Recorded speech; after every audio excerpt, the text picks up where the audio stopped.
Welcome to our future humans, to our Christ consciousness 5D collective of mystics, spiritual, mindful living, loving people.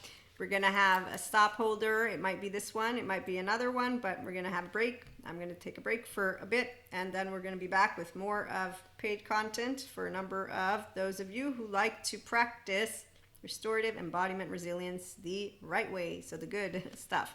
Okay, so if you're new, you don't know, but basically here at IHP, science and spirituality come together. We're all angels, and we all have the kingdom of God within us, as lovely Jesus shared with us, as Buddha shares with us. We all have ventral vagal, and we can have meditative state with integration brain. And you can be present everywhere and anywhere. And thanks to God and Akash and Source and Anima Mundi and Dark Matter, Dark Energy, I can tell you all about the mastery of Resh. And that's why we have new paid content for those of you who are mastering your 8th and ninth chakras by being yourself. So being yourself authentically, being yourself the smart way. There's a lot of different ways, but that's where if you say no, well, those are the people who need to go change because they're fakos. So we allow ourselves to leave it alone. You choose yourself and others while staying grounded in reality, truth, humility, and your humanity. So let people who want to waste their life away in the low frequency of 3D, 4D to do so, because also it's their personal journey.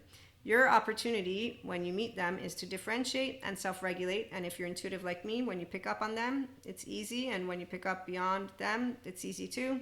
Your light body is yours, so you don't actually get affected by anything.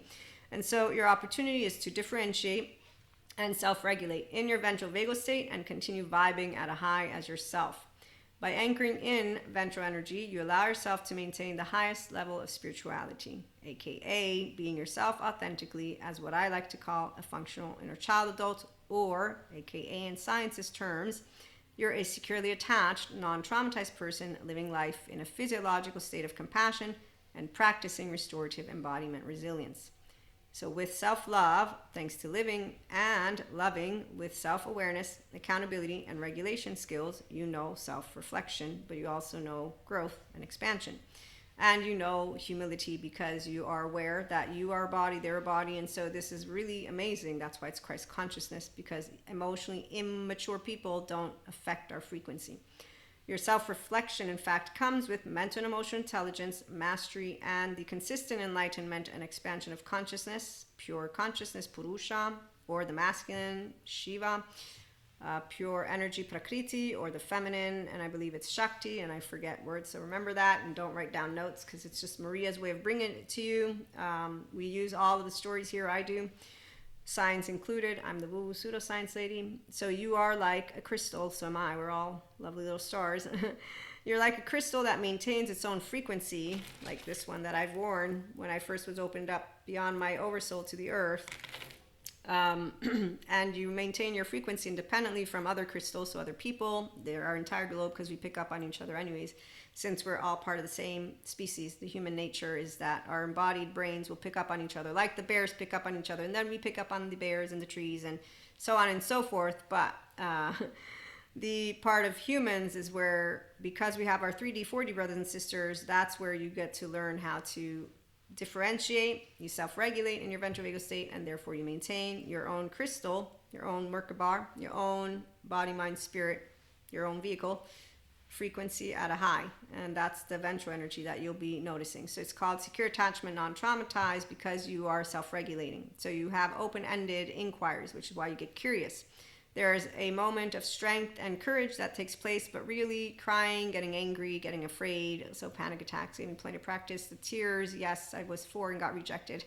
Anger, I mean, I'm still irritated by people, so we get to continue mastering those emotions. Surprise, disgust, happiness, okay? And that's the fun of it. So you're like a crystal that maintains its own frequency independently from other crystals or external events, because you own your sense of self. You have an integrated brain, and you self-regulate in ventral vagal state. And so that means that you're all good and your child parts are asleep, and you're the grown-up version of you here in your prefrontal cortex. So your body, mind, spirit, your Merkaba remains untouched by the frequency of others and is in oneness with all that is, thanks to your ability to differentiate and self-regulate. So this is called having an integrated brain, which is why your default mode network is down-regulated. The left and right work together instead of one working without the other. Even though they're always on, they tend to, until you're the one who brings in the working with two, they will tend to silence each other. There's a whole technical explanation that I'm not going to get into, but your default mode network is downregulated, your insula is activated, which is why you have complete interoception and everything's aware, you're somatic empath, and then once that's happening though, you enter your prefrontal cortex because you're in a state of compassion. Empathy has to be there, curiosity has to be there. My body's connected because I'm not afraid of you, I'm a social being. That's your highest level of spirituality, the enlightenment frequency and soul age group, by the way. So you remain untouched by the frequency of others, and even if you're affected by them, because we all have a moi that you create with one person and two and three and four, you still are acclimating. In fact, you get used to them, and then you maintain your frequency, but you adapt to the circumstances, meaning that you'll know, well, because you'll know. I'll explain in another episode. But the ability of maintaining oneness with Akash Source, it's called grace by someone like Sadhguru. It's called different, but it's the restorative embodiment where you're at ease. You stress, so you live in good stress. You have the higher self online, okay, so you feel at home in your body and your mind and with all. And the eustress and the ventral vagal state, this is why it's a meditative state while being aware. Mindful mindsight practice is what we do with our day-to-day, the inner growth mindset. So you deal with unknowns, uncertainties, unwanteds, unexpecteds by being a master of Resh. And that's why you're mastering your 8th and 9th consistently. And that's because you do differentiate and self-regulate. So practicing restorative embodiment resilience is the 5D collective of mystic, spiritual, mindful, living, loving people's day-to-day growth mindset and lifestyle cup of tea or coffee. I like coffee. It's a choice that we do. It's a habit that we have. It's a bunch of different routines. It's when we're walking and talking like Jesus walked with all, you know. And so you get to navigate life from the frequency of Christ consciousness and enlightenment because you chose yourself and others while staying grounded in reality, which means any of my charitable beliefs can be falsifiable, like Sam Harris points out. So I don't take offense if science thinks I'm a woo-woo pseudoscience. I am. If a mystic spiritual one thinks that I'm wrong and they own spiritual mystic words or the God words, yeah, sure, keep talking. Not going to bother with that one. Somebody wants to tell me about monsters. I think scientists prove there's no epilepsy. No, there's no wrath of the gods with epilepsy. There's no demons possessing anyone because of the embodied brain and how it works. You don't want to take the scientist explanation. Neuroscience proves what the flow state is and also what your higher human potential is. But again, those who don't want to believe in a subject matter, they're not grounded in reality. They have magical thinking, pseudo-aliveness. They have a chip on their shoulder. They're an adaptive child part, FACO, like Cusco. So you don't take them seriously because they don't know what they're talking about.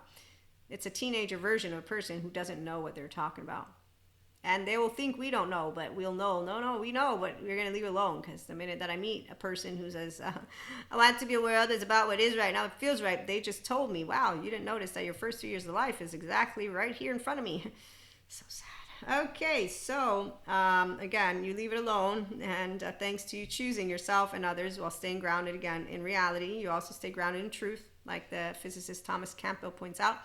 It's not fragile, and it always comes forth, and once science finally is adopting it and bringing it forth, which is where we're at with our lovely societal culture settling in, it's really awesome. And you will also have humility, because humility means that I know that I'm not always right at all and that I can be considered crooked and that I can fuck it up, I can make mistakes, somebody might be offended, upset, but it's called I accept that. Thanks, Terry, as a functional adult would, somebody's gonna see me as a piece of shit. I don't see myself as a piece of shit, but it is a subjective reality, so I can accept, like my facade friend said, you're a hypocrite. I'm not, but he says, yes, you are, because you say this and that are true. I say, well, that's, yeah, because I actually learn a lot.